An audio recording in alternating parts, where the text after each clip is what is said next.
오늘 우리가 살펴보기 원합니다. 예수가 우리 가운데 있으면 우리는 모든 것을 가진 사람임을 여러분 믿으십니까? 그게 믿어지십니까? 예.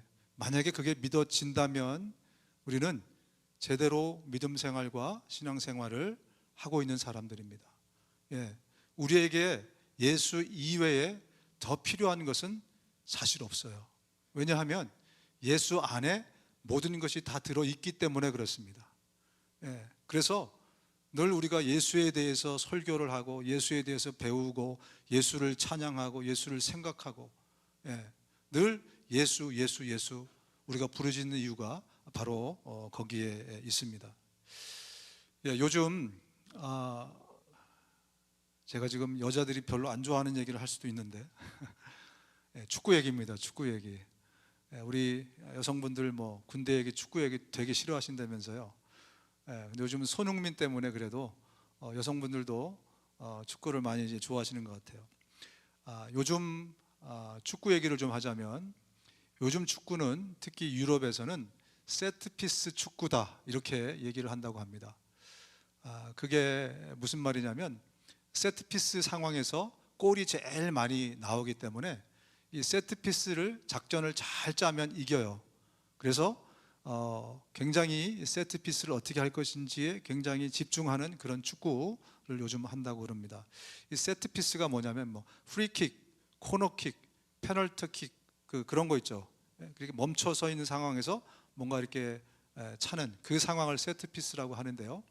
이때 작전을 잘 짜가지고 누가 볼을 차고 누가 어디로 어떻게 움직이고 볼을 어디로 차고 뭐 이런 작전을 미리 짜는 겁니다. 계획을 다 준비하고 그러고 이제 들어가게 되는 거죠. 그러면 골을 훨씬 더 많이 넣을 수 있다라고 합니다. 그런데 말입니다, 우리 영적인 세계에도 하나님이 만드시는 작전이 있어요. 저와 여러분의 삶에도 영적인 세계에도 하나님이, 예수님이 만드시는 그런 작전, 세트피스가 있다는 것을 오늘 우리가 함께 좀 본문 말씀을 통해서 좀 나누려고 합니다. 그리고 그 세트피스는요, 생각보다 우리 삶에 굉장히 자주 있습니다. 우리가 그것을 알지 못할 뿐이에요. 그런데 살다 보면 하나님이 우리 삶에서 그런 작전과 상황과 여건을 만드셔가지고 우리에게 메시지를 주시거나 우리를 인도하는 그러한 일들이 있다는 것을 오늘 본문을 통해서 저와 여러분들에게 말씀하고 있습니다. 그래서 오늘 우리 본문을 통해서 주님의 메시지를 받으면서 또한 우리가 2026년을 어떻게 정말 잘 준비해야 될지도 좋은 참고가 됐으면 좋겠습니다. 우리 9절부터 11절로 다시 들어가서 제가 읽겠습니다. 그들이 땅에 올라와서 보니 숯불을 피워 놓았는데 그 위에 생선이 놓여 있고 빵도 있었다. 예수께서 제자들에게 말씀하셨다.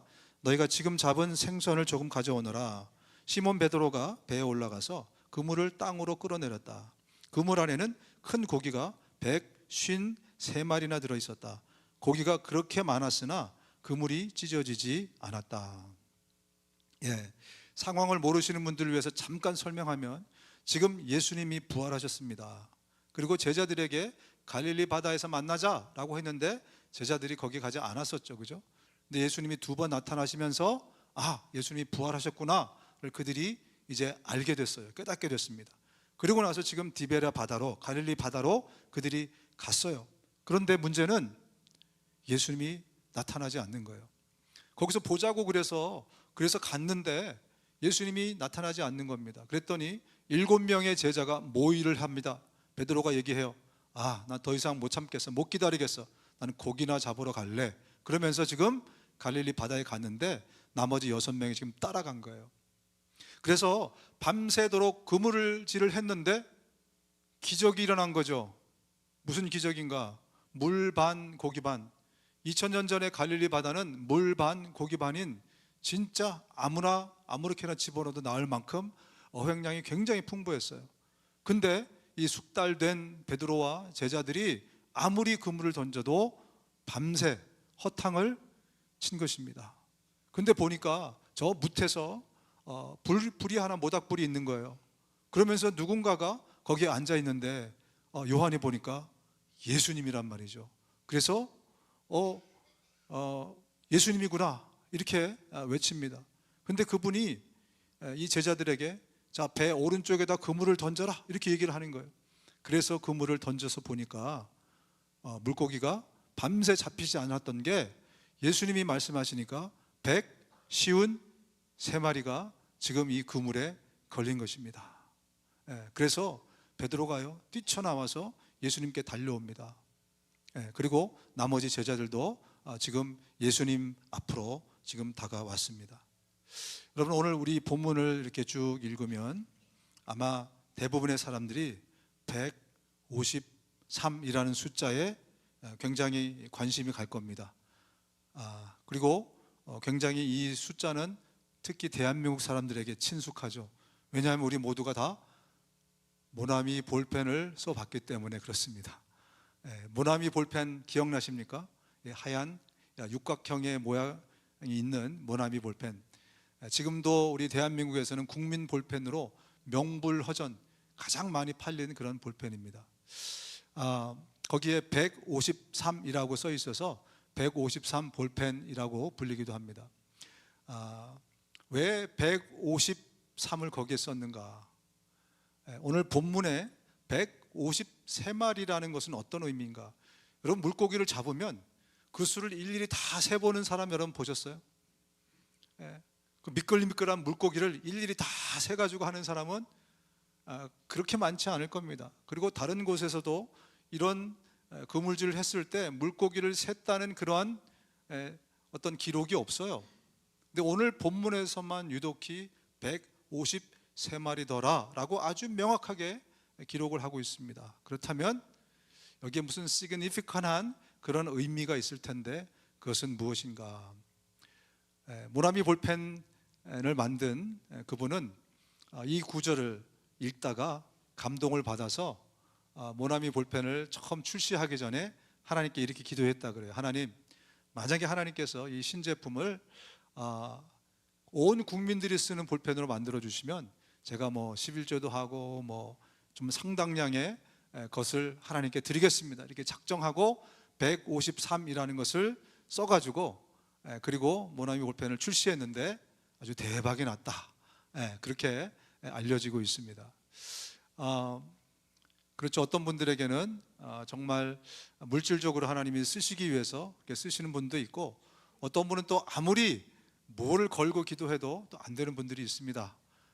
중요한 것은 우리에게 돈이 아니라 예수 그리스도, 할렐루야, 예수 그리스도, 그분이 우리에게 중요한 거죠. 어쨌든 그분이 이 153을 왜 썼느냐, 여기서 영감은 받았는데 오늘 말씀에서 주시는 메시지의 영감이 아니었고요. 이분이 쓴 것은 당시의 볼펜 값이 15원이었다고 합니다. 그리고 이 볼펜을 세 번째 디자인을 한 거래요. 그래서 오늘 이 본문에 153을 15원 그리고 세 번째 의미로 153이라고 썼다고 합니다. 그렇다면 과연 오늘 본문에 153이라는 것은 어떤 영적인 의미가 있는가, 어떤 메시지인가, 무엇 때문에 예수님이 직접 오시고 또 그것을 카운트하게끔 하셨을까를 저희가 알아보도록 하겠습니다. 오늘 이 본문을 이해하기 위해서는요, 우리가 2000년 전으로 돌아가서 당시의 문화적인 또 문학적인 상황들을 좀 이해할 필요가 있어요. 당시에는요, 숫자가 굉장히 큰 의미를 그들에게 가져다 줬어요. 예를 들면 우리 한국에도 지금 아직도 있죠. 한국 병원에는 몇 층이 없죠? 4층이 없잖아요, 그죠? 지금은 우리가 그렇게 생각하지 않지만 옛날 우리 사람들은 그 숫자에 뭔가 의미가 있다고 생각했는데 2000년 전의 사람들은 이것이 하나의 문화였습니다. 자, 그래서 성경에 보면은 숫자들이 적혀 있는데 그 숫자들을 우리가 게마트리아다 이렇게 부릅니다. 게마트리아. 그 숫자가 어떤 메시지, 의미를 갖고 있다고 그들이 믿었기 때문에 서로에게 메시지를 전달할 때 숫자로 전달하게 됐어요. 그럼 그 사람이 그걸 보고 그게 무슨 말인지 알아요. 예를 들면 계시록에 짐승의 숫자가 뭐죠? 666. 근데 이걸 뭐 여러 가지로 막 해석하지만 당시에 문화와 문학적인 상황으로 보면 666은 네로 황제 이름이에요. 네론 카이사르를 이거를 풀어서 더하면 666이 됩니다. 예를 들면 A는 1이에요. B는 2입니다. C는 3인 거죠. 그죠? 그런 식으로 이 네로의 알파벳을 쭉 쓰면은 이것서 자음만 다 빼가지고 더하면 666이 돼요. 그럼 저기 666이 온다 그러면 누가 오는 거예요? 네로 황제가 오는 거예요. 그게 게마트리아입니다. 그러면 153은 게마트리아로 어떤 의미인가? 이것은 베니하 엘로힘이라는 문장이라는 거예요. 베니하 엘로힘, 이게 무슨 뜻이냐면 하나님의 아들들, 하나님의 아들들이라는 문장을 게마트리아로 쓰면 153이 나옵니다. 이게 무슨 말이냐면 예수님이 제자들에게 이런 메시지를 그 게마트리아를 통해서 던져주고 있는 겁니다. 너희들 원래 어부였던 너희들을 내가 사람 낚는 그런 어부로 너희들 부르지 않았니? 그런데 너희들 지금 뭐 하고 있니?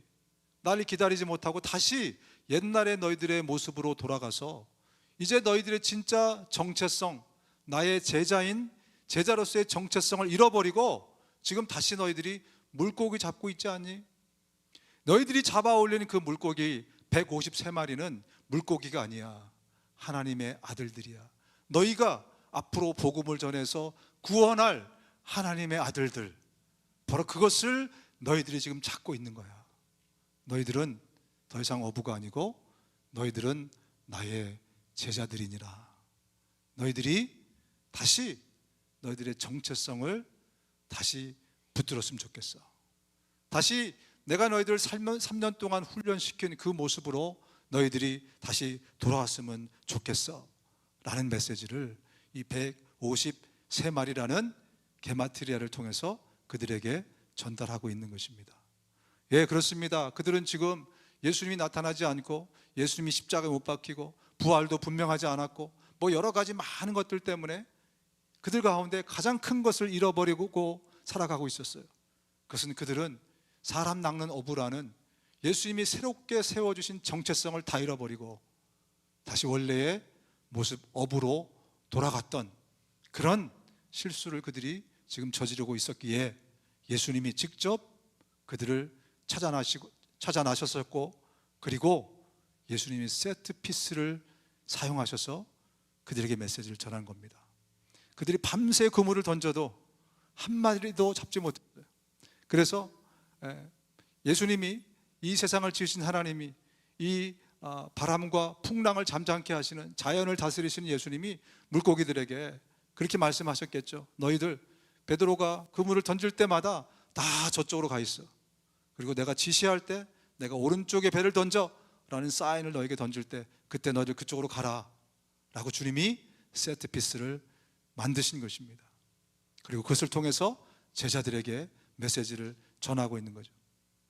여러분, 오늘 본문에서 뿐만이 아니라 3년 전에도 굉장히 비슷한 일이 일어났어요. 3년 전에 언제? 베드로를 또 안드레를, 요한과 야고보를 제자로 부를 때에도 예수님의 세트피스가 있었습니다. 그날도 베드로와 안드레가 밤새도록 그물을 던졌어요. 근데 또 그날도 기적이 일어났습니다. 여러분, 어부로서 잔뼈가 굵은 사람들이 밤새 그물을 던졌는데 한마디도 잡지 못했다. 이거는 원숭이가 나무에서 떨어진 거예요. 그렇죠? 근데 사람들은 원숭이가 나무에서 떨어지면 주변 사람들은 막 조롱도 하고 막 그죠? 비아냥도 거리고 나무에서 떨어졌네 이런 말 하지만 원숭이 자신은 무슨 생각을 하겠습니까? 도대체 이게 어떻게 된 일이지? 내가 갑자기 무슨 몸에 이상이 생겨서도 이런 것도 아니고 갑자기 뭐 환경이 크게 변한 것도 아닌데 아니 내가 나무에서 떨어지다니 이게 무슨 일이지? 굉장히 심각하게 받아들였을 겁니다. 베드로가 바로 그런 심정이었을 것입니다. 도대체 이게 어찌 된 일이지? 밤새도록 내가 그물을 던졌는데 어떻게 한 마리도 잡지 못하지? 이게 무슨 일일까? 바로 그때 예수님이 그 배에 타셨어요. 그리고 예수님이 그에게 말씀하십니다. 깊은 데로 가자. 마태복음 4장에 나옵니다. 그리고 깊은 데에다 그물을 던져봐라. 여기에도 예수님의 세트피스가 있었습니다.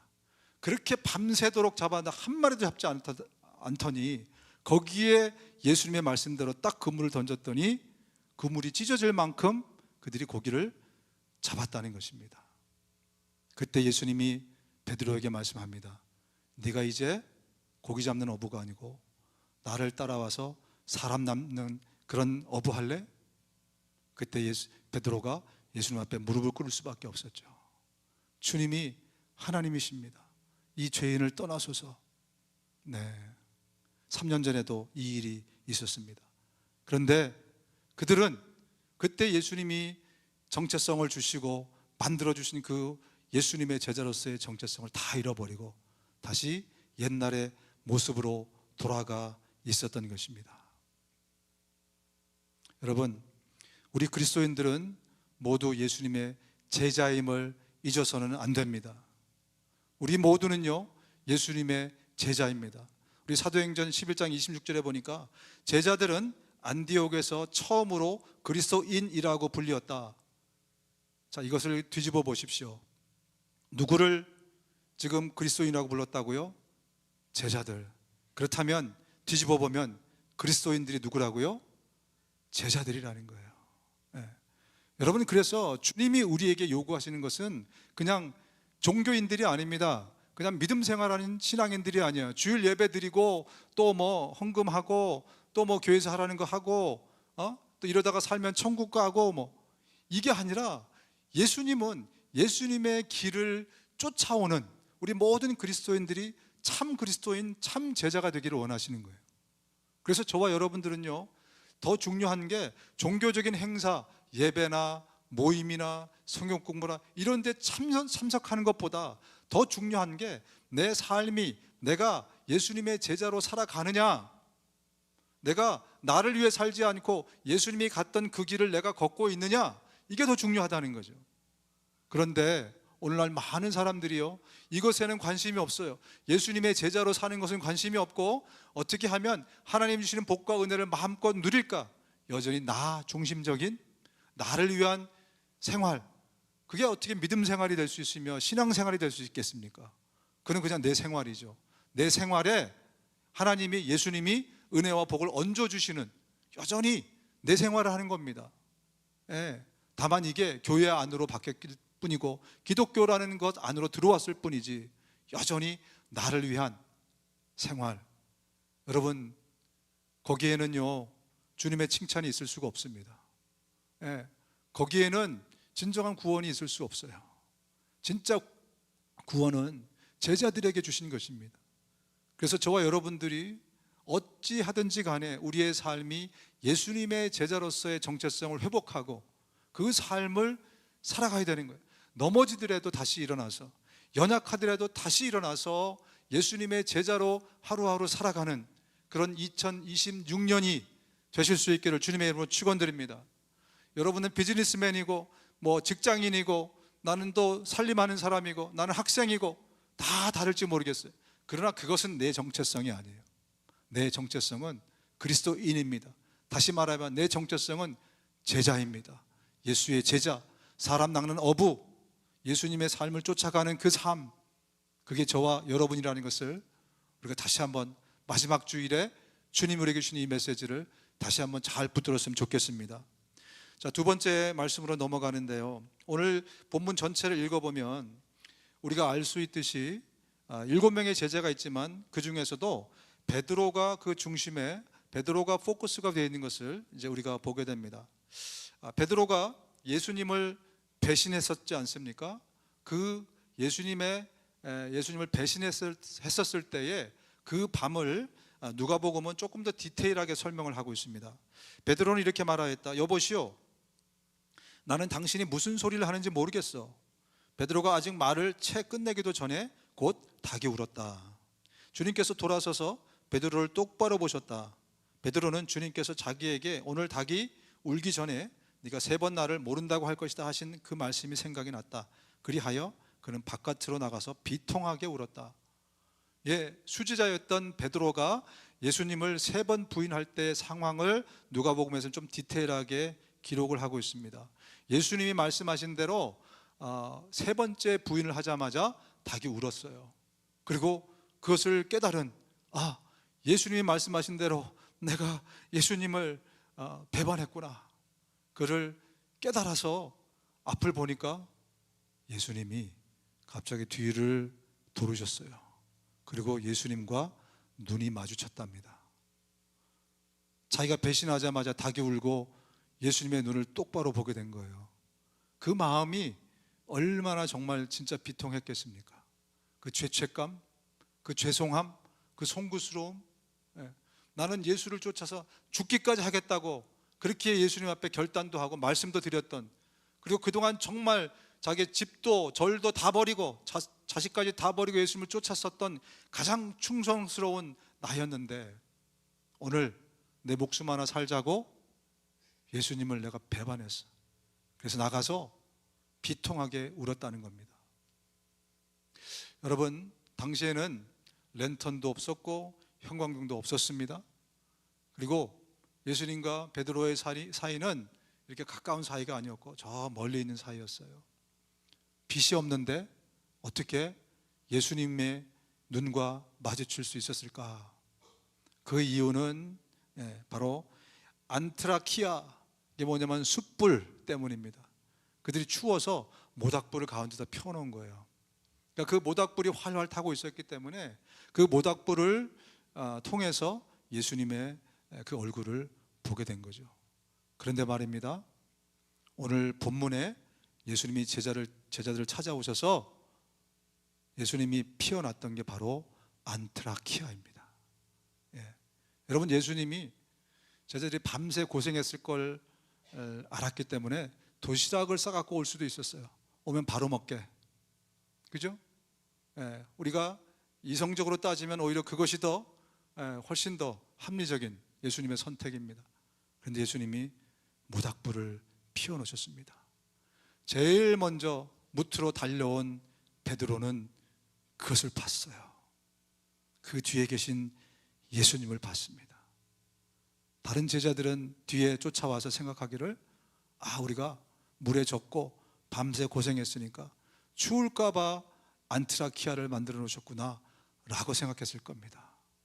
그러나 베드로는 그렇게 생각하지 않았을 겁니다. 바로 그 안트라키아 숯불 뒤에 계신 예수님을 보면서 다시 한번 그 배반의 밤을 분명히 떠올렸을 거예요. 오늘 예수님이 오신 목적 중에 하나는 바로 이 베드로에게 그의 실패와 좌절, 배신, 죄책감, 이것을 다시 정면으로 마주치게 해서 그 문제를 해결해 주기 위해서 오늘 예수님이 세트피스를 쓰신 겁니다.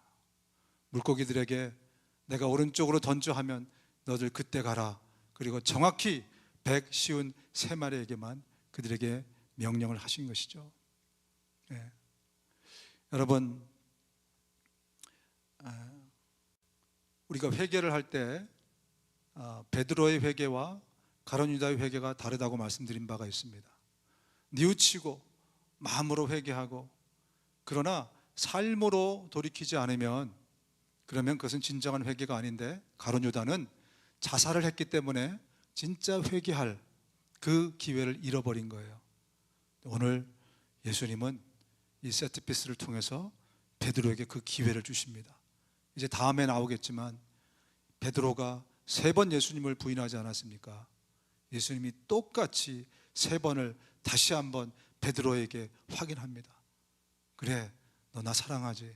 너 내 제자 맞지? 그래, 너 나 사랑하지? 그래, 너 나 사랑하지? 그럼으로써 베드로에게 진정으로 회개할 기회를, 회복할 기회를, 다시 평안을 되찾을 기회를 베드로에게 주신 것입니다. 여러분, 이처럼 오늘 이 본문에 나온 사건처럼 저와 여러분의 삶에도요, 하나님의 예수님의 세트피스가 우리 생각보다 훨씬 더 많이 우리에게 주어집니다. 그리고 그 목적은 우리가 하나님께 감사와 찬양과 영광 돌릴 목적도 있지만 대부분은요, 저와 여러분의 삶을 돌아보게 하여서 우리 하나님께, 우리 예수님께 우리가 지었던 죄들을 회개하게끔 그렇게 주시는 기회일 때가 훨씬 더 많습니다. 여러분 성경을 보십시오. 요나가 어떻게 했죠? 하나님께 불순종하고 도망갔잖아요. 하나님이 세트피스를 어떻게 만드십니까? 물고기를 준비하셨어요. 그죠? 예. 다윗에게는 나단이라는 선지자를 통해서 세트피스를 준비합니다. 수많은 선지자들을 통해서 이스라엘 백성들이 죄 지을 때마다 하나님의 세트피스가 등장합니다. 그러면서 그들에게 회개를 촉구합니다. 다시 회개할 수 있도록 기회를 주십니다. 여러분 신약에 보십시오. 삭개오가 뽕나무 위에 올라가 있습니다. 얼마나 우스꽝스러운 상황입니까? 이게 저절로 일어나는 겁니까? 그런데 예수님이 그것을 어떻게 아시고 오십니까? 모든 것은 예수님의 세트피스예요. 예, 사마리아 여인이 하필 그 시간에 예수님이 거기에 우연히 앉아 있는 것이 아닙니다. 사마리아 여인이 어떤 사람인지 언제 거기에 오는지 예수님이 모를 리가 없습니다. 제자들을 다 런치 사라고 다 보내놓고 바로 그 시간에 그 시각에 예수님이 그를 기다리고 있어요. 사도 바울에게 예수님이 나타나십니다. 바로 다메섹 가는 그 한가운데서 이 오후의 태양보다 더 밝은 빛으로 비추시면서 거기에 예수님이 나타나셔서 바울의 삶을 완전히 뒤집어 놓습니다. 여러분 이렇듯이 2025년을 생각해 보면 저와 여러분의 삶에도 예수님의 세트피스가, 하나님의 세트피스가 굉장히 많이 있었을 거예요. 그러면서 주님이 말씀하셨습니다. 너 돌아와야 돼. 너 빨리 뉘우쳐야 돼. 어떤 것은 우리 입술로 회개할 게 있고요, 어떤 것은 우리의 마음으로 회개할 게 있고요, 어떤 것은 우리의 삶으로 회개할 게 있습니다. 그래서 저와 여러분들에게 주님은 계속해서 말씀하시고 그렇게 우리에게 하셨는데 우린 그것들을 우연이야, 아니야, 이거 이럴 수도 있어 그러면서 넘겼던 적이 얼마나 많이 있습니까?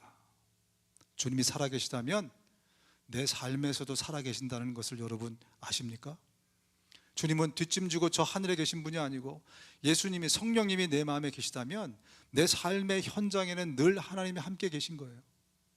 안 보일 뿐이지 그 하나님께서 나를 너무나도 잘 아시기에 나만 알아들을 수 있는 방법으로 나에게 틀림없이 말씀하셨을 겁니다.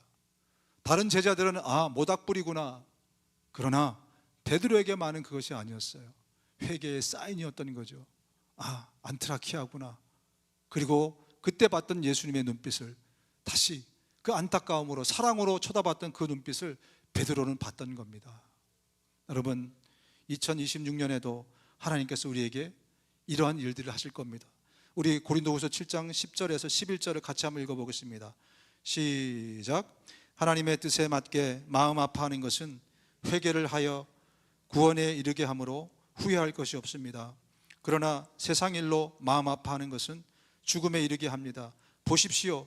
하나님의 뜻에 맞게 마음 아파함으로써 여러분에게 얼마나 많은 변화가 일어났습니까? 여러분 우리는 고통받는데 세상 일로 고통받거나 아니면 하나님이 마음 아프게 해서 고통받거나 둘 중에 하나라는 겁니다.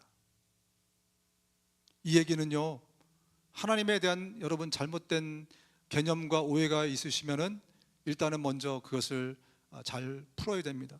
하나님은 나에게 절대로 고통을 주지 않는다. 이것은 성경에 없는 얘기입니다. 오늘 성경이 말씀하고 있지 않습니까? 하나님이 내 마음을 아프게 한다.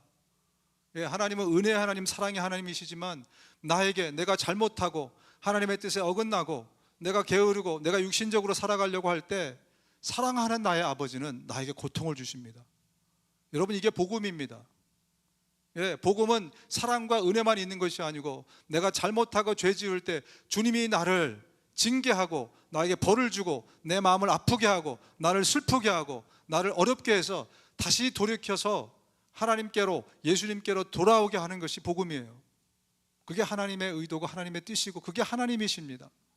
그래서 저와 여러분들의 어떤 환경과 여건을 조성해서 우리에게 우리의 죄를 보게 하시고 또 하나님께 돌아오라는 메시지를 저와 여러분들이 알아들을 수 있도록 주셨을 때 우리는 당장 주님 앞에 나와서 무릎을 꿇어야 됩니다. 여러분 건강한 그리스도인은요 감사만큼 회개하는 사람입니다. 건강한 그리스도인들은 찬양만큼 회개하는 사람이에요. 저와 여러분들의 삶에서 자복과 회개하는 것이 우리의 삶의 일부분이 되실 수 있기를 주님의 이름으로 축원드립니다. 회개할 때 우리가 진짜 은혜를 받게 돼 있어요. 여러분 언제 은혜 받으셨습니까? 처음 언제 예수님을 정말 뜨겁게 사랑하게 됐습니까? 설교 듣고 그냥 감정적인 뜨거움을 우리가 받았을 때 그때였습니까? 아니면 내가 통에 자복하고 눈물 콧물이 되어서 내 삶을 돌이키고 하나님께 뉘우쳤을 때 그때 가장 큰 은혜를 입었습니까? 그러므로 여러분 잊지 마십시오. 은혜는 회개와 더불어서 늘 일어나는 거예요. 그래서 저와 여러분이 정말 회개할 때 우리 믿음이 성장하게 돼 있어요. 회개할 때 내가 열매 맺게 돼 있어요. 내가 회개할 때 은혜를 받게 돼 있어요. 그런데 이거 없이 간구해서 구해서 철야하고 나와서 외치고 그러면 은혜가 떨어지는 것으로 아는데 그것은 우리의 감정을 달달하게 할 뿐입니다. 우리의 삶에 참 은혜가 없다는 것을 저와 여러분들이 다시 한번 기억했으면 좋겠고, 2026년에 하나님께서 또 우리에게 우리의 삶에 많은 세트피스를 통해서 환경과 여건을 조성해서 우리에게 말씀해 주실 때 그때 깨닫고 빨리 주님께 돌아가고 빨리 정말 경건하고 아름다운 그런 삶으로 우리가 돌이킬 수 있기를 주님의 이름으로 축원드립니다. 12절부터 14절 마지막입니다. 예수께서 그들에게 말씀하셨다. 와서 아침을 먹어라. 제자들 가운데서 아무도 감히 선생님은 누구십니까? 하고 묻는 사람이 없었다. 그가 주님이신 것을 다 알았기 때문이다. 예수께서 가까이 오셔서 빵을 집어서 그들에게 주시고 이와 같이 생선도 주셨다. 예수께서 죽은 사람들 가운데서 살아나신 뒤에 제자들에게 자기를 나타내신 것은 이번이 세 번째였다. 여러분, 성경을 가만 보면 전에도 말씀드렸지만 예수님의 사역의 중심에는 맨날 밥상이 있어요. 참 독특한 현상이에요, 그죠? 예수님의 사역의 중심에는 항상 잔치와 먹을 게 있고 떡이 있고 포도주가 있고 늘 그런 것들이 풍성합니다. 예수님의 공생애를 처음 시작했을 때 처음 시험 받은 것 중에 하나가 뭐냐면 밥상 시험이었어요. 그것도 마귀가 돌을 떡이 되게 해서 만들어봐라, 이 시험으로 예수님이 처음 공생애 시작하지 않습니까? 그러면서 예수님이 첫 번째 기적을 일으킨 게 하필 잔치집입니다. 가나의 혼인잔치, 거기서 물을 포도주로 만들지 않습니까? 먹을 거 마실 거 풍성한 거, 예수님이 가는 곳곳마다 그게 따라다녀요. 늘 세리와 죄인들과 함께 잔치를 벌이고 먹는다고 바리새인들한테 늘 핍박을 받지 않습니까? 그죠? 예수님이 또 오병이어의 기적을 일으켜요. 그것도 모자라서 칠병이어의 기적을 또 일으킵니다. 또 그리고 최후의 만찬 때도 어떻습니까? 잔치상에서 마지막 말씀들을 나누고 유언을 또 나눕니다. 그리고 오늘 본문에서까지 오늘 밥상을 준비하신 거예요. 아침을 준비하십니다. 왜 그랬겠는가? 왜냐하면 예수님은 예수님 안에 천국이 있다는 것을 사람들에게 가르쳐주고 싶은 겁니다. 내가 천국을 가지고 왔다. 너희들이 내 안에 있으면 그게 너희들 천국을 사는 거야. 내 안에 너희가 필요한 모든 것이 있어. 내 안에 먹을 게 있고 내 안에 마실 게 있고 내 안에 입을 게 있고, 너희들에게 필요한 것은 돈이 아니야. 너희에게 필요한 건 나, 예수 그리스도야. 네가 지난 한 해 동안에 배고팠지? 돈이 없어서 배고픈 게 아니야. 내 안에 거하지 못해서 그래. 내가 네 안에 충만하지 않아서 그래. 네가 목말랐지? 왜 그런 줄 알아? 사람들이 너를 인정해 주지 않고 네가 원하는 것을 얻지 못해서가 아니고 성공하지 못해서가 아니야. 나로 충만하지 못해서 그런 거야. 내 안에 천국이 있단다. 이것을 예수님이 모든 것을 통해서 보여주신 것입니다. 여러분, 아담이 뭐 때문에 에덴을, 천국을 상실했습니까? 가장 기본적인 이유는 하나님이 되고 싶은 그 교만한 마음으로 불순종하고 그리고 어리석은 그 일을 행했기 때문이죠. 그런데 그것이 무엇으로 표출이 됐습니까? 선악과를 먹는 것으로. 그래서 그런지 몰라도 두 번째 아담이신 예수 그리스도께서는 계속해서 먹는 걸 가지고 그렇게 자신을 말씀해 주시고 우리를 회복하십니다. 여러분, 마태복음이 신약의 처음이고 계시록이 신약의 마지막이지 않습니까? 예수님이 오신 것을 우리 신약 성경이 다 이렇게 품고 있는데, 마태복음에 예수님 뭐라고 말씀하세요? 산상수훈을 쭉 말씀하시면서 6장의 끝에 부분에 가서 뭐라고 말씀하십니까? 너희들 이제 무엇을 먹을까? 무엇을 마실까? 무엇을 입을까? 걱정하지 마. 왜? 내 안에 다 있어. 그래서 너희들은 먼저 의와 하나님의 나라를 구해. 하나님의 의와 하나님의 나라를 구해. 왜? 내 안에 네가 필요한 게 다 있어. 그러면서 신약에 쭉 먹는 밥상 미니스트리로 쭉 갑니다. 그리고 계시록의 마지막에 가서 또 예수님 뭐라고 말씀하십니까? 누구든지 내 음성을 듣고 문을 열면 내가 그에게로 들어가서 내가 그와 더불어 먹고, 그는 나와 더불어 먹고. 마지막에도 내 안에 너희들이 먹을 것은 나야, 내 안에 모든 것이 있어 라는 것을 계시록에도 주님이 말씀해 주십니다. 여러분, 우리에게 필요한 것은, 그것은 예수 그리스도이십니다. 그분이 생명의 떡이고, 그분이 우리의 소망이고, 그분의 부가 내 것이고, 그분의 가난이 내 것이고, 그분이 곧 나의 모든 것이기 때문에 그렇습니다. 오늘 지금 유대 풍속들을 또 보면, 유대인들은, 여러분 우리 한국 사람들처럼 아침에 여러분 삼겹살 드시는 분 계십니까? 오늘 아침에 삼겹살 드신 분 강호동밖에 없을 거예요, 그죠? 일반 사람들은 아침에 삼겹살 먹지 않듯이 유대인들은 아침에 생선을 먹지 않는다고 합니다. 그런데 오늘 이례적인 일이 일어났어요. 예수님이 아침상을 준비하셨는데 생선을 굽고 계십니다. 그리고 또 말씀하시기를 니들 잡은 것도 좀 갖고 와. 여러분, 제자들은 그것을 보면서, 예수님이 준비하신 떡과 생선을 보면서 뭐가 떠올랐을까요? 오병이어의 기적 때도 바로 이랬습니다. 예수님이 오병이어의 기적을 베푸시고, 그리고 말씀하십니다. 나는, 요한복음 6장 51절입니다. 시작. 나는 하늘에서 내려온 살아있는 떡이니 사람이 이 떡을 먹으면 영생하리라. 내가 줄 떡은 곧 세상의 생명을 위한 내 삶이니라 하시니라. 예수님이 오병이어의 기적을 일으키시고 너희들은 나를 먹어야 돼 하셨던 말씀을 제자들에게 다시 말씀하시는 겁니다. 너희들이 먹을 거는 이 떡과 고기가 아니고 너희들에게 영생과 생명을 줄 바로 나를 너희들이 먹어야 돼 라고 말씀하시는 것입니다. 여러분, 2026년은 정말 저와 여러분들이 예수를 먹고 마심으로 충분하고 충만했으면 좋겠습니다. 간단하게 설명드리겠습니다. 예수를 먹고 마심이 도대체 무슨 말인가? 식인종인가? 어떻게 먹고 마셔? 예수를 먹고 마신다는 것은요, 먼저는 예수를 마음으로 믿는다는 겁니다. 예수를 마음으로 영접하고 믿는 것이 첫 번째 예수를 먹고 마시는 것입니다. 두 번째로는 예수님의 말씀대로 순종하며 따라 사는 것입니다. 그것이 예수를 먹고 마시는 것입니다. 예수님을 영접하고 예수님의 말씀대로 따라 순종하며 사는 것이 예수를 먹고 마심입니다. 세 번째로 예수님의 길을 따라가면서 예수님을 닮아가는 것입니다. 이게 예수를 먹고 마시는 것입니다. 2026년에 저와 여러분들이 예수를 충만히 먹고 마심으로 우리의 삶에서 천국이, 에덴이 회복될 수 있기를, 정말 예수님 닮은 우리 모두가 되실 수 있기를 주님의 이름으로 축원드립니다. 눈을 감으시겠습니다.